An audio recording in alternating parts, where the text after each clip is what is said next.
Value zone hyper mart ఇప్పుడు మన అమీర్పేట్ లో ఈ సెప్టెంబర్ 18న గొప్ప ప్రారంభం.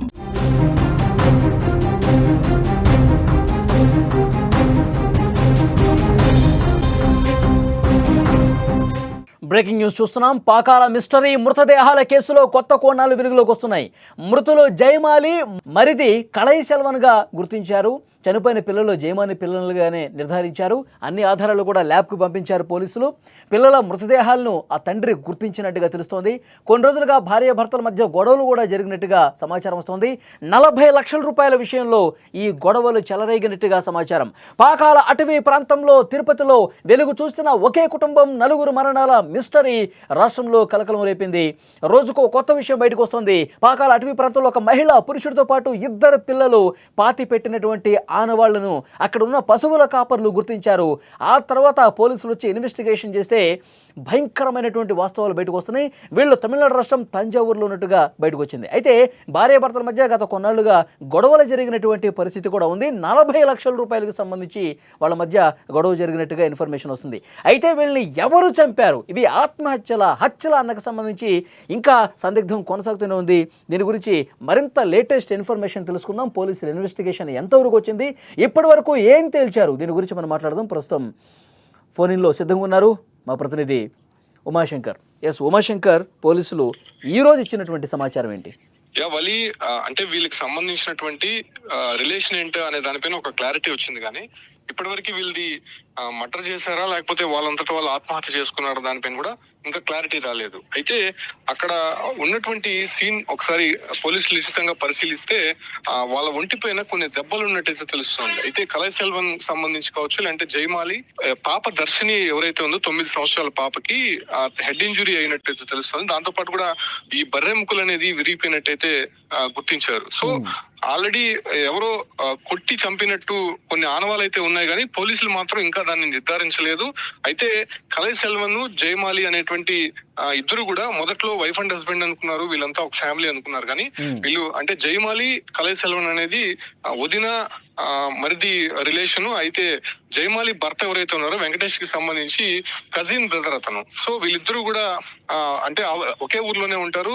నాగపట్నం జిల్లా పిఓసి నగర్ అనేటువంటి ప్రాంతంలోనే వీళ్ళంతా కూడా పక్క పక్కన ఇళ్లలో ఉండేటువంటి వారు. అయితే వెంకటేష్ అటు దుబాయ్ లో సెటిల్ అయ్యాడు కాబట్టి సో అక్కడ నుంచి డబ్బులు పంపించేవాడు. దాదాపు 40 లక్షల దాకా వివిధ కంతుల్లో భార్య జయమాలికి పంపించారు. అయితే ఆమె సేఫ్ గా పెట్టుకుంటుంది కదా, ఆ డబ్బులంతా కూడా కొంత రొటేషన్ చేసి ఆమె ఇంకా కొద్దిగా సేఫ్ గా ఉంటుంది కదా అని భావించారు. కాకపోతే అక్కడ కళై సెల్వన్ కావచ్చు, లేదంటే జయమాలి ఆ డబ్బుల్ని కొంత వృధా చేసినట్టు, ఆ డబ్బులు మొత్తం కూడా పోయినట్టయితే ఆ తర్వాత వెంకటేష్ గుర్తించారు. ఎవరైతే జూన్ లో భర్త వెంకటేష్ వాళ్ళ ఊరికి వచ్చారు, ఊరికి వచ్చిన తర్వాత ఆ డబ్బుల గురించి భార్య దగ్గర ఆరా తీశాడు. అయితే ఆ డబ్బుల గురించి ఆమె పూర్తిగా నోరు మెదకపోవడంతో ఒకసారిగా అక్కడ భార్య పైన ఫైర్ అయ్యారు. అందులో కుటుంబంలో కొంత గొడవలు ఏర్పడినటువంటి నేపథ్యంలోనే అటు భార్య పైన ఏదైతే తమ్ముడు కళై సెల్వన్ పైన కూడా పోలీస్ స్టేషన్ లో చీటింగ్ కేసు అయితే నమోదు చేశారు. అయితే ఇలా కంప్లైంట్ ఇచ్చారు. తమ భార్య అదే రకంగానే కొంతమంది నమ్మి మోసపోయింది, సో వాళ్ళ దగ్గర నుంచి డబ్బులు ఇప్పించాలని చెప్పి కూడా ఆయన చీటింగ్ కేసు నమోదు చేశాడు. నమోదు చేసిన ఆ తర్వాత నుంచి వీళ్ళు మిస్ అయినటువంటి పరిస్థితి. కళై సెల్వన్ కావచ్చు, లేదంటే జయమాలి 2 పిల్లలు దర్శిని, వర్షిని అనేటువంటి 2 పిల్లలు కూడా జూలై 4వ తారీఖు నుంచి కూడా వీళ్ళు కనిపించలేదు. జూలై 4వ తారీఖు నాగపట్నం పోలీస్ స్టేషన్ లోనే ఎవరైతే భర్త ఉన్నాడో వెంకటేష్ వీళ్ళపైన మిస్సింగ్ కేసు నమోదు చేశాడు. సో అప్పటి నుంచి కూడా వాళ్ళు కనిపించలేదు. కాబట్టి ఇన్ని రోజుల పాటు ఎక్కడున్నాడు, జూలై నుంచి వాళ్ళు కనిపించలేదు. కాబట్టి ఆ ప్రాంతంలో అనేది పోలీసులు అయితే కొంత గాలించారు. స్టార్టింగ్ అయితే ఇన్వెస్టిగేషన్ చేశారు, కానీ ఆ తర్వాత లూజ్ గా వదిలేసినటువంటి పరిస్థితి. ఆ తర్వాత వీళ్ళు ప్రస్తుతం ఇక్కడ శవాలై కనిపించడం, అది కూడా అనుమానాస్పదంగా ఆ రోడ్డు నుంచి దాదాపు 3 కిలోమీటర్ల దూరంలో ఎవరు తీసుకెళ్లారు, వీళ్ళే వెళ్ళారా అనే దానిపైన కూడా ఇంకా క్లారిటీ. హత్యలుగా నిర్ధారించారా లేదా ఇప్పటి వరకు క్లారిటీ ఇచ్చారా పోలీసులు? అంటే అక్కడ ఉన్నటువంటి బాడీస్ పైన ఉన్నటువంటి ప్రాథమిక సమాచారం మేరకు కొంత ఇంజురీస్ అయితే ఉన్నాయి. కాకపోతే కళై సెల్వన్ నోటికి ప్లాస్టర్ అంటించుంది, నోట్లో గుడ్డలు కుక్కు ఉంది. సో వీటన్నిటిపైన కొంత పోలీసులు అనుమానం వ్యక్తం చేశారు. దాంతో పాటు కూడా జయమాలి ఒంటిపైన కూడా కొన్ని గాయాలు ఉన్నట్టయితే తెలుస్తుంది. దాంతో పాటు కూడా పిల్లలు బాడీస్ అయితే నిన్న వెలికి తీశారు. కాబట్టి పిల్లలు పూడ్చిపెట్టినటువంటి ప్రాంతంలో వాళ్ళకి సంబంధించినటువంటి ఇద్దరు ఆధార్ కార్డులు, కలై సెల్వన్, జయమాలి ఆధార్ కార్డులు వాళ్ళ పిల్లల దగ్గర ఉన్నాయి. దాంతో పాటు కూడా ఒక సిమ్ లేని సెల్ ఫోన్ కూడా వాళ్ళ దగ్గర ఉన్నట్టు తెలుస్తుంది. ఇక్కడ మనం ఒకటి ఐడెంటిఫై చేయాలి. అంతకు ముందు కలై సెల్వన్ బాడీ దగ్గర కూడా ఒక సెల్ ఫోన్ దొరికింది, దాంతో కూడా సిమ్ లేదు. ఇప్పుడు పిల్లలు పూడ్చిపెట్టినటువంటి ప్రాంతంలో లోపల తవ్వి తీస్తే అక్కడ కూడా ఒక సెల్ ఫోన్ దొరికింది, దాంట్లో కూడా సిమ్ లేదు.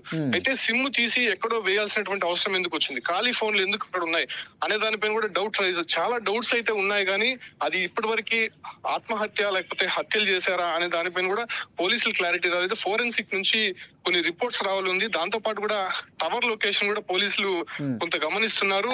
అదే రకంగానే 20-25 రోజులు అయింది కాబట్టి అక్కడ ఉన్నటువంటి కొన్ని సీసీ కెమెరాలు కూడా పరిశీలిస్తున్నటువంటి పరిస్థితి. దాంతో పాటు కూడా భర్త మీద కొంత అనుమానం వ్యక్తం చేస్తున్నారు. వెంకటేష్ ఎవరైతే ఉన్నారో అతను ఏదన్నా ఇది చేసి సీన్ క్రియేట్ చేశారన్న దానిపైన కూడా పోలీసులు అనుమానం వ్యక్తం చేసి ఆ దశగా కూడా ఎంక్వైరీ చేస్తున్నారు. కాబట్టి కంప్లీట్ డీటెయిల్స్ అయితే మాత్రం ఫోరెన్సిక్ రిపోర్ట్ వచ్చిన తర్వాత ఆ ఫోన్ లొకేషన్ ఆధారంగా ఫోన్ కాంటాక్ట్స్ ఎవరెవరికి చేస్తున్నారని అనే దానిపైన ఒక లిస్టు వస్తే తప్ప దీనిపైన ఒక క్లారిటీ వచ్చేటువంటి అవకాశం లేదు. ఇప్పటికి కూడా ఆ మర్డర్స్ లేకపోతే ఆత్మహత్య చేసుకున్నారని దానిపైన కూడా ఉమాశంకర్ భర్త గతంలోనే ఆయన మిస్సింగ్ కేసు నమోదు చేశాడు కదా, ఆ తర్వాత ఆయన కువైట్కి వెళ్ళిపోయాడా లేకపోతే ఇక్కడే ఉన్నాడా, ఏమైనా ఇన్ఫర్మేషన్ ఉందా?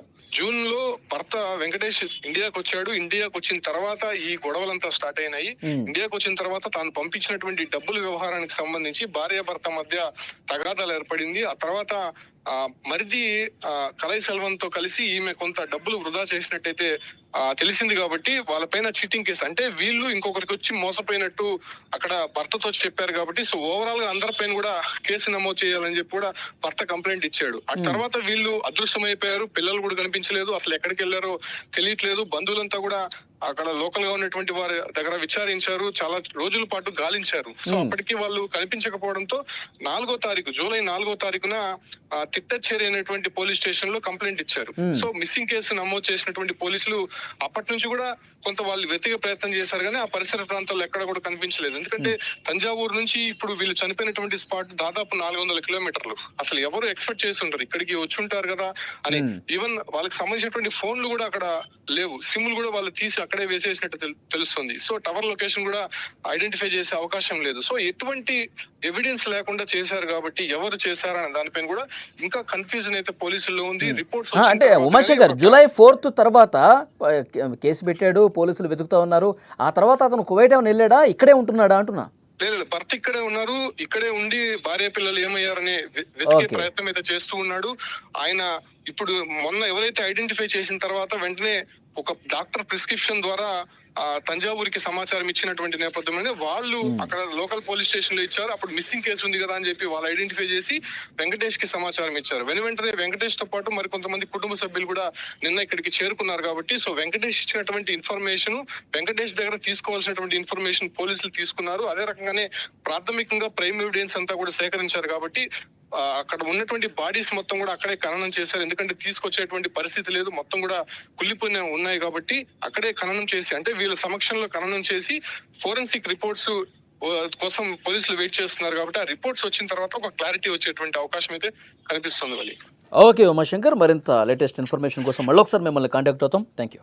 అది తిరుపతిలో అటవీ ప్రాంతంలో, పాకాల అటవీ ప్రాంతంలో జరిగినటువంటి ఈ ఘటన రాష్ట్ర వ్యాప్తంగా సంచలనం అయిపోయింది. వీళ్ళు తమిళనాడుకు సంబంధించిన వాళ్ళు, తంజావూరుకి సంబంధించిన వాళ్ళు. చనిపోయింది మరిది, వదినకి సంబంధించిన 2 పిల్లలు. అయితే 40 లక్షల రూపాయల గొడవకు సంబంధించి పెద్ద ఎత్తున కుటుంబంలో తగాదాలు జరిగినాయి, గొడవలు జరిగినాయి. ఆయన కేసు కూడా పెట్టినటువంటి పరిస్థితి ఉంది. ఆ తర్వాత వీళ్ళు కనిపించకుండా పోయారు, ఇప్పుడు శవాలుగా తేలిన పరిస్థితి. భర్త మీద అనుమానం వ్యక్తం చేస్తున్నప్పటికీ ఇక పూర్తి స్థాయిలో భర్తే చంపి ఉంటాడు అనటానికి ఆధారాలు ఇప్పటి వరకు లభించలా. ఆ పనిలోనే పోలీసులు ఉన్నారు, ఇన్వెస్టిగేషన్ థరోగా చేస్తూ ఉన్నారు. భర్తనా లేకపోతే ఇంకెవరైనా కారణమా, ఇవన్నీ కూడా వెలికి తీసే పనిలో ఉన్నారు. 1-2 రోజుల్లో క్లారిటీ వచ్చే అవకాశం కనిపిస్తుంది. అయితే ఎవరూ కూడా మనుషులు వెళ్ళలేని ఒక కారడవిలోకి, నట్టడవిలోకి 3 కిలోమీటర్ల లోపలికి తీసుకెళ్ళి అంత దారుణంగా చంపాల్సినటువంటి అవసరం ఎవరికి ఉంది? నిజంగానే చంపారా? అక్కడ సీన్ చూస్తుంటే హత్యలుగా కనిపిస్తున్నాయి, కానీ ఇంకా నిర్ధారణ కాని పరిస్థితి కనిపిస్తుంది. ఫోరెన్సిక్ రిపోర్ట్ వచ్చిన తర్వాత పూర్తి వివరాలు బయటకు వచ్చే అవకాశం ఉంది. అప్పుడు పోలీసులు ప్రెస్ మీట్ పెట్టి దీని వెనకాల ఎవరున్నారో కూడా చెప్పే అవకాశం ఉంది. ఇప్పటికి మాత్రం ఇంకా పూర్తిగా ఆధారాలు లభించాలా, ఇన్వెస్టిగేషన్ జరుగుతోంది.